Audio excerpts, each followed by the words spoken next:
దానికి వచ్చి నేను అడుగుతున్నా కడియం శ్రీహరి గారు, ఇవాళ మీ ప్రాంతం గణపురం నియోజకవర్గానికి కూడా నీళ్ళు వచ్చే గౌరవేలి ప్రాజెక్టు పరిస్థితి ఏంది? ఎందుకు పూర్తి చేయించలేకపోయారు 10 సంవత్సరాల? ఏం పూర్తయింది మాకు తెలియదు. నీళ్ళు ఇవ్వను, ఇప్పుడు నీళ్ళు ఇవ్వనండి. నేను అక్కడ ఎమ్మెల్యేను. గౌరవేలి ప్రాజెక్టు పూర్తయిందంటే ఎందుకు నీళ్ళు ఇస్తలేరు అని అడుగుతాను. ఇవాళ నేను కాలువలు ఎక్కడున్నాయి రండి, మీరు ఒక సభ కమిటీని సంఘాన్ని రమ్మని ప్రత్యక్ష అబద్ధం వాళ్ళు చెప్తున్నారు, నేను చెప్తున్నా తెలుసా అధ్యక్ష? ట్యాంక్ బండ పూర్తయింది, దాన్ని నిండి కానీ కాలువలే లేవు. ఇట్లా వాళ్ళు ఏది పడితే తప్పుడు సమాచారంగా కాలువలే లేవు, కాంగ్రెస్ హయాంలో నీళ్ళే లేవు అని మాట్లాడితే అధ్యక్ష తుమ్మలు పలిసినాయి. జాగ్రత్త,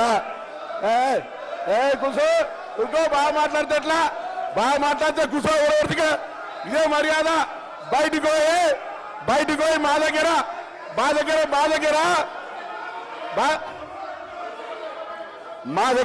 అధ్యక్ష నేను వాళ్ళు భయపెట్టిస్తే భయపెట్టారు కాదు. కూర్చో అంటే కూర్చోబడడానికి ఏం కాదు, నేను పాలేరు కాదు. వాళ్ళు కూర్చో అనగానే కూర్చోడానికి పాలేరు కాదు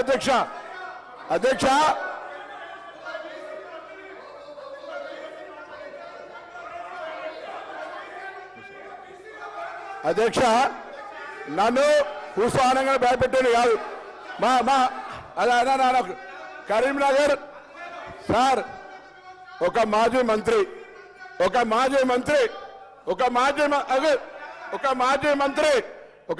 మంత్రి కరీంనగర్ ఒక మీటింగ్ లా సార్ ఒక్క నిమిషం కూర్చొని బెదిరించారు అధ్యక్ష. మీరు చెప్పండి, ఒక్క నిమిషం మీరు చెప్పండి. కూర్చుంటే నేను ఒక్క నిమిషం మంత్రి గారు, ఒక్క నిమిషం.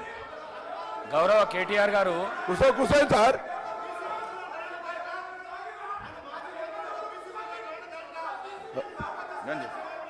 కూర్చోండి, మీరు కూర్చోండి, నేను చెప్తా. కూర్చోండి, ఒక్క నిమిషం కూర్చోండి.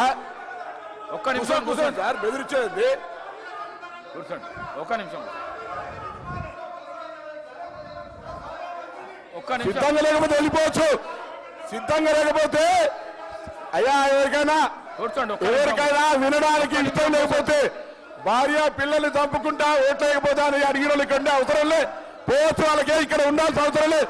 ఓట్లు లేకపోతే భార్య పిల్లలతోటి శివయాత్ర చూడాల్సి వస్తుంది మాట్లాడితే ఎట్లా అధ్యక్ష? శివయాత్ర ఓట్లు లేకపోతే భార్య పిల్లలతో శివయాత్ర చూడాలన్నది కూడా ఇక్కడ మాట్లాడితే ఎట్లా అధ్యక్ష? వాళ్ళు కూడా మాట్లాడితే ఎట్లా అధ్యక్ష? వాళ్ళు కూడా ఆఖరికి సానుభూతి 12 ఏళ్ళ పాప అధ్యక్ష, 12 ఏళ్ళ పాపతోటి నేను సరిపోతాం మీరు ఓటేకపోతా అంటే ఇది ఏమధ్యక్ష? వాళ్ళు కూడా ఇక్కడ మాట్లాడితే ఎట్లా అధ్యక్ష? మన గవర్నర్ గారు కూడా రాజకీయాలు బ్లాక్ మెయిల్ అవుతున్నారు అధ్యక్ష. అటువంటి వాళ్ళు మాట్లాడితే ఎట్లా అధ్యక్ష? నన్ను కూర్చోమంటారా వాళ్ళు?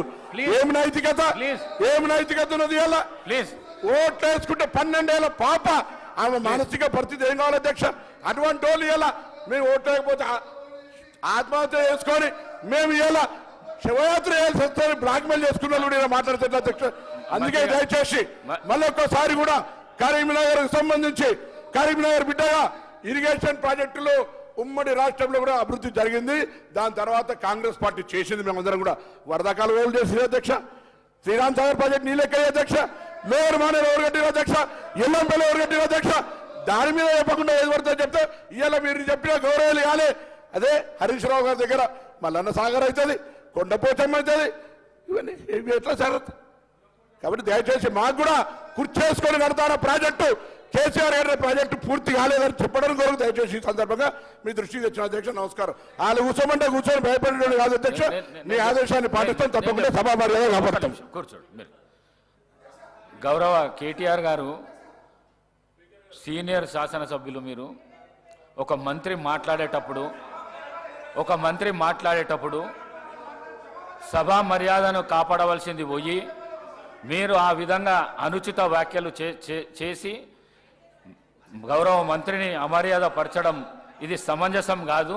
దయచేసి ఇట్లాంటి రన్నింగ్ కామెంటరీలు చేయొద్దని మీకు విజ్ఞప్తి చేస్తున్నాను. కడియం శ్రీహరి గారు ప్లీజ్. కడియం శ్రీహరి గారు పేరు